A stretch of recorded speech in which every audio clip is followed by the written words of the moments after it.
ये कहानी एक ऐसे लाइट हाउस की है जहां पर आसमान से एक मीटेरॉइड गिरता है, जिसके बाद वो जगह पूरी तरह से बदल जाती है। जो कोई उसके अंदर जाता है वो कभी वापस लौट कर नहीं आता। वो जगह सबके लिए एक रहस्य है।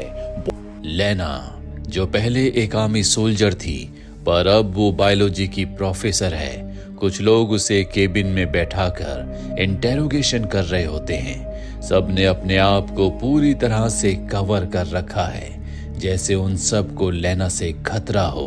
कहानी यहाँ से अतीत में जाती है, यानी कि 3 साल पीछे, जहाँ पर एक मीटेरॉइड बहुत तेजी से धरती की तरफ आता है और एक लाइट हाउस से टकरा जाता है। इस घटना के 1 साल बाद हमें लेना को दिखाया जाता है, जो कि एक कॉलेज में प्रोफेसर है। वो कैंसरस सेल के बारे में स्टडी कर रही होती है कि कैसे एक सेल मल्टीपल सेल्स में कन्वर्ट हो जाता है। लेना अंदर ही अंदर दुखी है, क्योंकि 1 साल पहले उसके हस्बैंड, जिनका नाम केन था, वो अचानक से गायब हो गए। उनका कुछ पता नहीं चला। दरअसल वो एक सोल्जर था जो परेशान रहा करता था। साथ ही यहाँ लेना का अपने साथ काम करने वाले प्रोफेसर डेन के साथ अफेयर है, पर अब उसे एहसास है कि ये सब कुछ गलत है। इसीलिए अब वो डेन के साथ कोई रिश्ता नहीं रखना चाहती। लेना इसके बाद अपने घर आती है। उसे केन की बहुत याद आ रही होती है। उसकी याद में वो अपने घर को पेंट करना शुरू कर देती है, और तभी अचानक से 1 साल बाद केन घर आ जाता है। केन को देखकर वो बहुत खुश होती है। वो केन से कई सारे सवाल पूछती है कि पिछले 1 साल से तुम कहाँ पर थे, पर केन को कुछ याद नहीं होता। और तभी अचानक से केन की तबीयत खराब हो जाती है।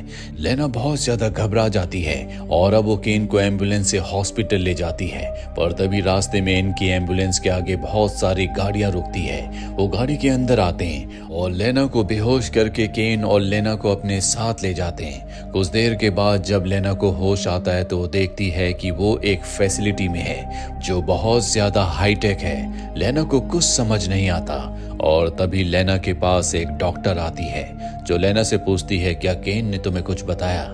लेना कहती है कि नहीं, उसे कुछ याद नहीं है।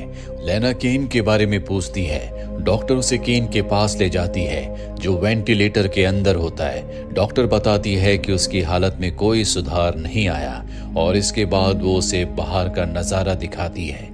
ये वही जगह होती है जहां पर 1 साल पहले मीटेरॉइड लाइट हाउस के ऊपर गिरा था, पर अब ये जगह पूरी तरह से बदल चुकी है। जहां पर लाइट हाउस था, अब उसके चारों तरफ एक मल्टी कलर्स का चमकदार क्रिस्टल डोम होता है। डॉक्टर बताती है कि पिछले 1 साल में ये जगह बहुत हद तक बदल चुकी है।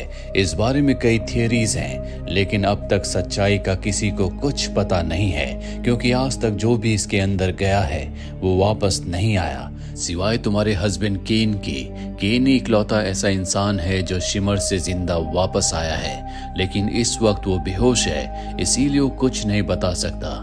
यहाँ पर लेना 3 और लड़कियों से मिलती है, जिनसे मिलकर लेना को पता चलता है कि डॉक्टर के साथ ये तीनों लड़कियां उस डोम के, यानी कि शिमर के अंदर जाने वाली है। लेना डॉक्टर के पास जाती है और कहती है कि मैं भी तुम्हारी टीम में शामिल होना चाहती हूँ। डॉक्टर कहती है कि शिमर के अंदर क्या है हमें कुछ नहीं पता, बस हमारे पास 2 थियरीज हैं। कुछ लोग कहते हैं कि अंदर जाने के बाद कोई उन्हें मार देता है, और कुछ लोगों का कहना है कि अंदर आपस में ही लड़के लोग एक दूसरे को मार देते हैं, क्योंकि अंदर का वातावरण शायद ऐसा है जिसमें इंसान अपना मानसिक संतुलन खो देता है।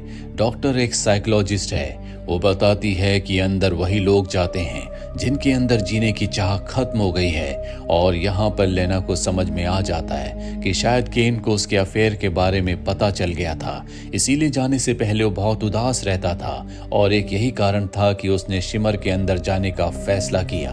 डॉक्टर लेना की बात मान जाती है, और अब अगले दिन ये पांचों के पांचों शिमर की तरफ निकल पड़ते हैं। इसमें जो डॉक्टर होती है उसे कैंसर है, उसकी जिंदगी जल्द ही खत्म होने वाली है, इसीलिए उसने अंदर जाने का फैसला किया। और बाकी 3 लड़कियों में से एक लड़की को ड्रग्स की आदत है, दूसरी लड़की ने अपनी बेटी को खो दिया, और तीसरी लड़की डिप्रेशन का शिकार है। और लेना अंदर जाकर ये पता लगाना चाहती है कि उसके हस्बैंड केन के साथ ऐसा क्या हुआ कि वो पूरी तरह से शांत हो गया और 1 साल तक वो अंदर क्या कर रहा था। अब ये सब के सब शिमर के अंदर चले जाते हैं, जहां पूरा दिन बिताने के बाद इन्हें कुछ टेंट्स दिखते हैं। ये टेंट्स के अंदर सो जाते हैं, पर सुबह जब ये उठकर खाना देखते हैं तो इन्हें समझ में आ जाता है कि इन्हें यहाँ पर 1 दिन नहीं बल्कि कई दिन हो चुके हैं, क्योंकि इनका खाना सड़ चुका होता है। साथ ही टेंट भी इन्होंने खुद ही लगाए होते हैं। दरअसल यहाँ अंदर जो एलियन सेल्स हैं, अब उनका इनके दिमाग पर असर होना शुरू हो गया है और वो एलियन सेल्स उसी मीटेरॉइड के साथ आए थे जो 1 साल पहले टावर के ऊपर गिरा था। साथ ही यहाँ पर ना तो इनका कोई कम्युनिकेशन डिवाइस ना ही कंपास काम कर रहा होता है। ये सूरज की रोशनी देखकर उसकी तरफ आगे बढ़ना शुरू कर देते हैं। तभी रास्ते में इन्हें कुछ प्लांट्स दिखते हैं जो कि बहुत ही अजीब होते हैं, क्योंकि एक ही टहनी पर अलग अलग प्लांट्स के फूल लगे हैं, जिसका मतलब ये है कि सभी प्लांट्स का जो डीएनए था वो आपस में म्यूटेट होकर एक ही प्लांट में मिल गए। अब लेना ये समझ ही रही होती है कि तभी एक बहुत बड़ा क्रोकोडाइल इनके ऊपर हमला करने के लिए आता है, पर लेना पहले एक सोल्जर थी, इसीलिए वो उसे गन से शूट कर देती है। जिसके बाद जब वो उसके दांत को चेक करती है तो लेना को पता चलता है कि इस क्रोकोडाइल के जो दांत हैं वो एक शार्क मछली के हैं। जिस तरह से प्लांट्स का डीएनए आपस में म्यूटेट हो गया था, उसी तरह से क्रोकोडाइल और शार्क का डीएनए भी आपस में म्यूटेट हो गया।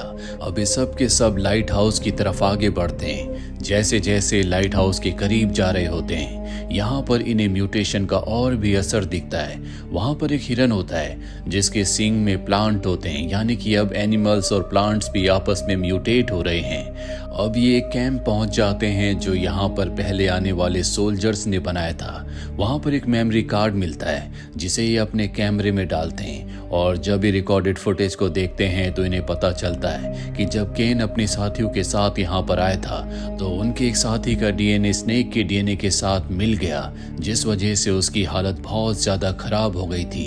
ये दृश्य इतना भयानक होता है कि ये इस वीडियो को नहीं देख पाते। अभी और अंदर जाते हैं जहाँ पर पूल के पास इन्हें एक अजीब सी आकृति दिखती है जो कि इंसान की तरह होती है, लेकिन उसका साइज बहुत बड़ा है। साथ ही उस आकृति के साथ बड़े बड़े पेड़ पौधे भी हैं। हो ना हो ये पहले कोई इंसान था जो एलियन सेल्स की वजह से म्यूटेट होकर ऐसा हो गया। ये सब के सब बहुत ज्यादा थक चुके हैं, इसीलिए रात को ये सब यहीं पर सोने का फैसला करते हैं। और जब ये रात को सो रहे होते हैं तभी अचानक से लेना की आंख खुलती है। वो देखती है कि इन 5 में से एक लड़की नीचे पहरा दे रही है। वो उसके पास जाती है और उससे बात करने लगती है। ये दोनों अपने अपने गम आपस में शेयर कर रहे होते हैं। तभी उस लड़की के पीछे एक बेयर आ जाता है जो उस पर हमला करके अपने साथ ले जाता है। हालांकि लेना उसे बचाने की बहुत कोशिश करती है, लेकिन अंधेरा होने की वजह से वो बेयर का पीछा नहीं कर पाती। अब बाकी के लोग भी यहाँ पर आ जाते हैं। सब के सब बहुत ज्यादा डर चुके हैं, इसीलिए अगली सुबह यहाँ पर जो 2 लड़कियां होती हैं वो वापस जाने का फैसला करती है, क्योंकि इस जगह के बारे में जो उन्होंने सोचा था ये जगह बिल्कुल वैसी नहीं है। लेकिन डॉक्टर और लेना लाइट हाउस के ऊपर जाना चाहती हैं, क्योंकि अब वो लाइट हाउस से बहुत ज्यादा दूर नहीं है। साथियों ने पता लगाना होगा कि यहाँ पर क्या हो रहा है, क्योंकि धीरे धीरे ये पूरी इंसानियत के लिए खतरा बन सकता है। इसीलिए अब दोनों लड़कियां भी इनके साथ चलने के लिए तैयार हो जाती हैं और अब ये लाइट हाउस की तरफ बढ़ चलते हैं। जब ये आगे जाते हैं तो वहां पर इंसानों जैसे दिखने वाले प्लांट्स होते हैं। डॉक्टर बताती है कि ये वो लोग हैं जो हमसे पहले यहाँ पर आए थे। प्लांट्स के डीएनए के साथ उनका डीएनए मिक्स हो गया, जिस वजह से वो ऐसे हो गए। और अब लेना यहाँ पर अपने उस साथी को ढूंढना चाहती है जिसे रात को बेर अपने साथ ले गया था। वो उसे ढूंढने के लिए अकेली जाती है, पर जल्दी उसे उसकी डेड बॉडी मिल जाती है। साथ ही अब इनके शरीर में भी बदलाव होना शुरू हो जाते हैं, क्योंकि एक टैटू जो लेना की साथी की बॉडी में था अब वो उसकी बॉडी में आ चुका है। ये सब वापस आकर सो जाते हैं। रात को जब लेना की आंख खुलती है तो वो देखती है कि उसे चेयर के साथ बांधा गया है, और ऐसा उस लड़की ने किया है जिसे नशे की बहुत ज्यादा आदत है। उसे लगता है कि इनकी वजह से वो वापस नहीं जा पा रही। दरअसल वो बहुत ज्यादा डर चुकी है। वो किसी भी कीमत पर वापस जाना चाहती है और उसे लगता है कि वो लेना की वजह से वापस नहीं जा पा रही, इसीलिए वो लेना को मारना चाहती है। और इससे पहले कि वो लेना को मारती, बाहर उसे अपनी उसी साथी की आवाज आती है जिसे एक दिन पहले बेयर अपने साथ ले गया था। वो भागकर बाहर जाती है, लेकिन वहां पर उसकी साथी नहीं बल्कि बेयर होता है जो उसे भी मार देता है। दरअसल जब बेयर ने इनकी साथी को मारा था तो उसके खून के साथ डीएनए बेयर के अंदर चला गया था, जिस वजह से इनकी साथी का बेयर के डीएनए के साथ म्यूटेशन हो गया और एक यही कारण था कि वो इनकी साथी की आवाज में बोल पा रहा था। बेयर अब अंदर आकर लेना को भी मारना चाहता है, पर तब तक डॉक्टर और दूसरी लड़की वहां पर आकर बेयर को मार देती है, जिससे लेना की जान बच जाती है। डॉक्टर कहती है कि अब मुझे लाइट हाउस में जाना होगा, मेरे शरीर में बहुत तेजी से बदलाव हो रहे हैं और इससे पहले कि मैं पूरी तरह से बदल जाऊं या अपने सेंसेस को खो दूं, मैं जानना चाहती हूं कि लाइट हाउस के अंदर क्या है, यहाँ पर क्या हुआ था। वो लाइट हाउस के लिए निकल जाती है। अगली सुबह हमें लेना और उसकी आखिरी बची साथी को दिखाया जाता है, जो दोनों के दोनों बाहर बैठकर बातें कर रहे होते हैं। लेना उसे अपने हस्बैंड केन के बारे में बताती और कहती है कि मैं यहाँ पर इसीलिए आई हूँ कि मुझे पता चल सके कि मेरे हस्बैंड केन के साथ क्या हुआ था। उसके साथ जो लड़की होती है वो देखती है कि अब उसके शरीर में भी बदलाव होना शुरू हो गए हैं, वो भी धीरे धीरे एक पेड़ में बदल रही है। वो लेना से कहती है कि यहाँ पर दो तरह के लोग आते हैं, एक जो इस जगह को फेस करना चाहते हैं और दूसरे जो इस जगह से लड़ना चाहते हैं, जैसे कि तुम, लेकिन मैं इस जगह को एक्सेप्ट करना चाहती हूँ। ये बोलते ही वो एक पेड़ में बदल जाती है और अब लेना अकेले यहाँ से लाइट हाउस के लिए बढ़ जाती है। जल्दी उस समंदर के किनारे लाइट हाउस को देख पाती है। वो देखती है कि वहाँ पर रेत और नमक की वजह से बड़े बड़े क्रिस्टल के प्लांट सूख गए हैं। उन्हें पार करते हुए वो लाइट हाउस के अंदर पहुंच जाती है, जहां पर उसे एक डेड बॉडी दिखती है जिसके फेस को पहचानना नामुमकिन है। वहां पर ट्राइपॉड पर एक कैमरा भी होता है और जब वो कैमरे की रिकॉर्डिंग को चेक करती है तो उसे पता चलता है कि ये डेड बॉडी उसके हस्बैंड केन की है। वहां पर उसका क्लोन भी होता है। इसका मतलब ये है कि जो 1 साल बाद घर लौट कर आया था वो उसका हस्बैंड नहीं बल्कि उसका एक क्लोन था। लेना को इसके बाद वहां पर एक होल दिखता है जो कि मेटेरॉइड के गिरने से बना था। वो उस होल के अंदर जाती है जहां पर डॉक्टर होती है।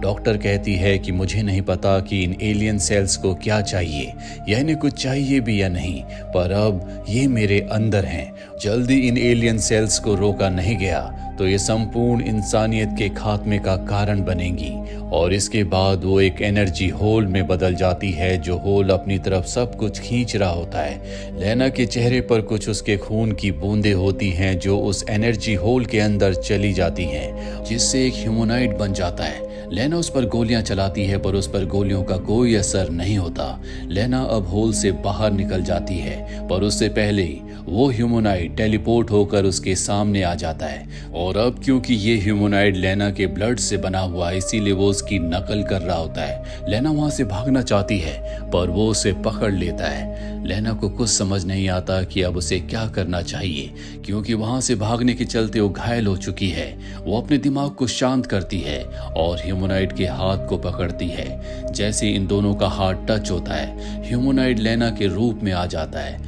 लेना बड़ी चालाकी से एक बॉम्ब उसके हाथ पर रखकर उस लाइट हाउस से बाहर निकल जाती है और अगले पल अंदर एक ब्लास्ट होता है जिससे लेना के क्लोन में आग लग जाती है। वो एक बार फिर से ह्यूमनॉइड बन जाता है। अब जैसे जैसे वो जल रहा होता है वैसे वैसे बाहर जो क्रिस्टल के बड़े बड़े प्लांट्स होते हैं वो भी जल रहे होते हैं। इसका मतलब ये है कि उस ह्यूमनॉइड के अंत के साथ उसकी वजह से यहाँ पर जितने भी बदलाव आए हैं वो सब भी खत्म हो रहे हैं। कहानी वापस प्रेजेंट में आती है जहां पर लेना ये सब कुछ बता रही हो।